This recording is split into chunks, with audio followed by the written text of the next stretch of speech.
اس اعتبار سے لیکن جو مسلمان ہے اس کے لیے تو پھر معیار ہو گیا ہے کتاب و سنت.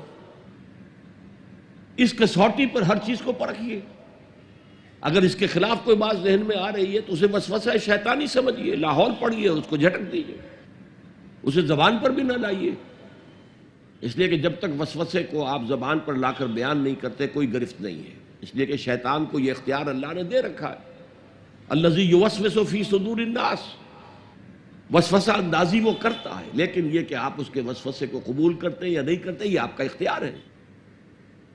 تو اس اعتبار سے وہ عقل جو فطرت سے آزاد ہو گئی ہو وہ در حقیقت گمراہی کی طرف تو لے کر جائے گی. مشتاق احمد صاحب ملازمت پیشہ ہیں.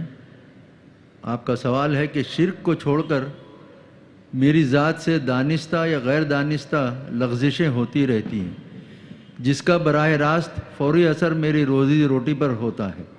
توبہ کرتا ہوں، نادم ہوتا ہوں، ضمیر بھی ملامت کرتا ہے، لیکن پھر گناہ کی کشش شجر ممنوعہ کو چھوڑے بغیر نہیں رہ سکتی.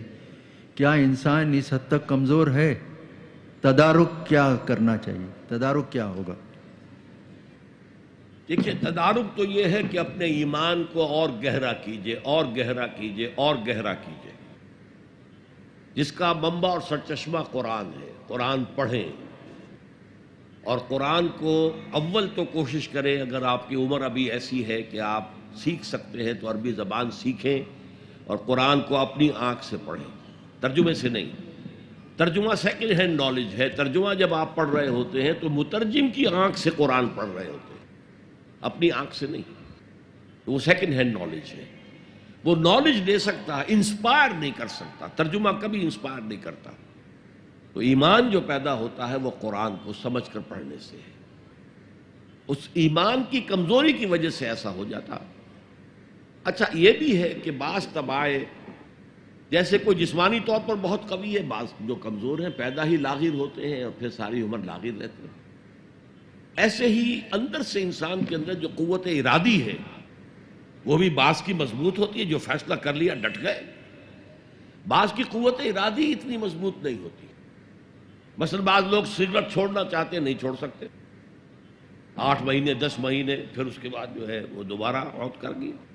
تو یہ وہ ان کی جو ول پاور ہے، اسٹرینتھ آف ڈٹرمینیشن وہ کم ہے. تو اللہ نے ان کے لیے بھی فرمایا ہے توابون خطاؤون کل بنی آدم خطاؤون، اور خیر الخطائین التوابون. تمام انسان انتہائی خطا کار ہیں. ان خطا کاروں میں وہ ہیں جو توبہ بہت کرتے ہیں. اور ایسی حدیثیں موجود ہیں کہ جس وقت آپ نے توبہ کی ایک دفعہ اس عمل کو چھوڑنا لازم ہے. اس وقت یہ ارادہ ہونا چاہیے کہ اب دوبارہ نہیں کروں گا. اس وقت دل کے اندر جو ہے پشیمانی ہونی چاہیے. اور اگر وہ حقوق و لباد کا گناہ ہے تو یا تو جس کا پیسہ مارا ہے اس سے معافی حاصل کریں یا کمپنسیٹ کریں. اس لیے کہ حقوق و لباد کے جو معاملات ہیں وہ اللہ معاف نہیں کرے گا. اپنے حقوق کو معاف کرنے میں وہ بہت سخی ہے. اس کے بعد آپ کچھ عرصے کے بعد پھر گناہ ہو گئے پھر توبہ کریں، پھر گناہ ہو جائے پھر توبہ کریں. جڑے رہیں اللہ کے ساتھ. میں اس کی مثال دیا کرتا ہوں، کسی بچے کو ماں مار رہی ہے، وہ بچہ ماں ہی سے لپٹ رہا ہے. اسی طریقے سے اللہ سے لپٹے رہو اور سمجھو کہ ہاں یہ مجھ سے گناہ ہو رہا ہے، پھر دوبارہ. تو اس لیے کوئی حرج نہیں ہے. اگر آپ کی قوت ارادی کمزور ہے تو اللہ تعالیٰ جو ہے آپ کی جو بھی قوت اس نے آپ میں رکھی ہے، آپ کے جینز میں کوئی کمزوری ہے تو میں بیان کر چکا ہوں کہ جو شاکلہ انسان کا ہے قل کل یعمل علی شاکلتہ، یہ وہ جینز کے ذریعے سے بنتا ہے اور ماحول کی وجہ سے بنتا ہے. لہذا اس کے اندر اندر ہی آپ عمل کر سکتے ہیں. تو اللہ تعالیٰ جانتا ہے اور ہر ایک سے وہ اس کی وسعت کے مطابق حساب لے گا. لا یکلف اللہ نفسا الا وسعہا. تم اپنے آپ کو اولاد میں انویسٹ کر دیتے ہو، اپنی پوری جوانی کی قوتیں اولاد کے اوپر صرف کر دیتے ہو. اولاد کتنی ایسی ہے جو والدین کی خدمت کرے پھر بڑھاپے میں کوئی بدلہ دے سکتی؟ ہاں اللہ کے لیے جو کرو گے اس کا بدلہ محفوظ ہے. اور یقیناً اللہ ہی تو ہے جس کے پاس بہترین بدلہ ہے. تم اپنے آپ کو اولاد میں انویسٹ کر دیتے ہو. اپنی پوری جوانی کی قوتیں اولاد کے مسخر کر دیتے ہو۔ بدقسمتی سے ہمارے معاشرے میں طلاق کو بے انتہا برا چیز سمجھ لیا گیا ہے۔ یہ ہم پر عیسائیت کا بھی اثر ہے، ہندو مت کا بھی اثر ہے، اور طلاق مطلقہ عورت کے بھی دوسرے نکاح کا کوئی سوال ہی نہیں۔